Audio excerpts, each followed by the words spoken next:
Coming up on the channel today on our Thursday Rare or Special Vinyl series, I'm going to talk about a couple of different releases from Candlebox, 2 different releases with 3 different albums inside coming right up.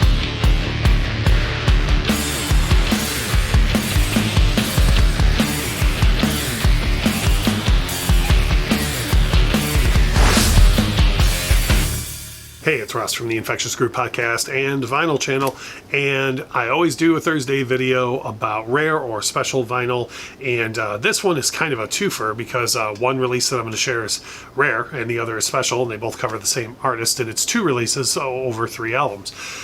Now, when grunge and rock started to take a turn in the early 90s, I was totally open to a lot of the new artists that were coming in, all the names, Nirvana, Soundgarden, and so on. But there were a few artists that I didn't love when they first came out, either because they were overexposed or the music just didn't hit right for me. And Candlebox was one of those bands that I didn't dislike them by any means, but I wasn't in a huge rush to run out and buy that first album. Now, I had heard the first album heavily because I was living on planet Earth at the time, where the singles from that album were insanely overplayed. Just everywhere you looked, either on MTV or on the radio, those singles were playing. So I almost didn't even feel the need to run out and buy that record. And it was years later that when their second album come out and it didn't get as much exposure as the first one, that I thought, oh, I don't know, maybe let me see if their second record's good. And I liked it, but I didn't love it. And then their third album came out, and I just went back to the well. Again, they weren't getting as much coverage as they had when the debut album came out. And their third album absolutely blew me away and pretty much made me a lifelong fan out of me because of their third album. And so years later, when I really got back into collecting vinyl full time, I had seen this piece right here. It's kind of an interesting piece. I want to say I saw this around maybe 2010, 2011, something like that. And it is their first and second records together in one special collection, I guess you could call it. Very, very odd piece. I don't think outside of maybe like Pink Floyd's A Nice Pair or something, and I think there's some Kiss releases like that, somebody correct me in the comments, but I just don't remember seeing a lot of releases like this where you had 2 different albums together in one gatefold. And it's very clear that they are promoting, this was done to promote the second album, Lucy, because the UPC code is on the back along with the copyright information for the cover of their more popular first LP. But I saw this and I thought, well, I didn't love the second album, Lucy, but I really did like the debut record after the third one came out, and I went back to listen to the debut record.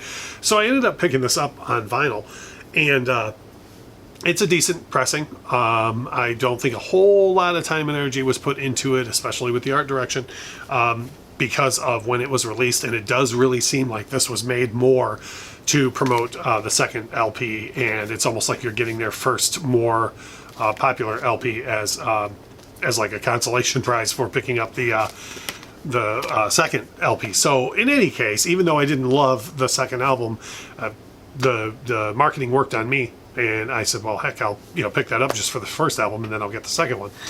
And until a month ago, as of shooting this video, if you would have asked me if their third album would ever get a first pressing on vinyl out of nowhere, I probably would have said no, because their third album came out at a certain time when vinyl had really fallen out of favor, kind of that mid-90s, and if you weren't Pearl Jam or Nirvana or one of the huge groups, Pink Floyd even, I could go on, you weren't really getting a vinyl pressing.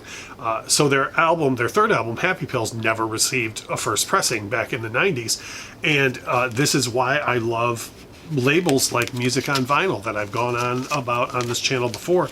They go back and they do some awesome pressings for albums that deserve more love. And a couple of weeks ago, again, as of shooting this video, somewhere around the mid-September, they released the third Candlebox album, Happy Pills, on vinyl for its first pressing ever.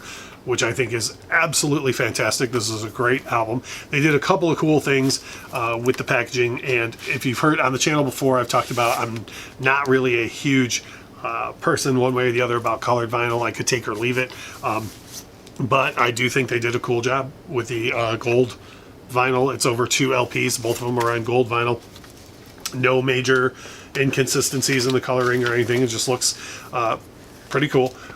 Very, very cool color for the pressing. Now, what Music on Vinyl will do a lot of times is they'll either make just one run of the color vinyl, or they'll do the initial release in color vinyl and then they'll re-release it later in black vinyl. So keep an eye out for this. If you did miss the color vinyl limited version of it, they may release it again on black vinyl. One other thing that I thought that they did was cool with this was, instead of just having the inner sleeves, because it does come in polyline black inner sleeves the way the Lord intended, they also did the CD booklet for it, but not quite 12-inch size, but also not the same, you know, the tiny CD cover size, which I thought was cool.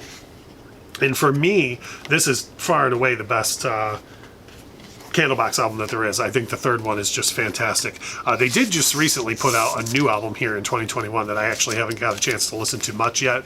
I think I heard one song and I liked what I heard, but as of now, for the albums that I've taken in fully, I very much like this third one. So continue, in my opinion, we need to continue to support labels like Music on Vinyl, because they're doing things like this. They do repress common albums here and again, but they tend to go back and really listen to the consumer and try to press albums like this. You know, now, is the third Candlebox album going to set the world on fire with its first pressing, going to make everybody happy? No, but there's certainly listeners out there like me that were overjoyed to see that the album got its first pressing. So that was a little bit today on some interesting releases. You got the way this is done here, this promo copy of the first Candlebox album and the second one, and then the first pressing very recently from Music on Vinyl of their third album, Happy Pills. So that was just another one of my little rare vinyl videos. You know, what do you think about Candlebox? What are your opinions on the albums? You know, did you like maybe the second album more than I did?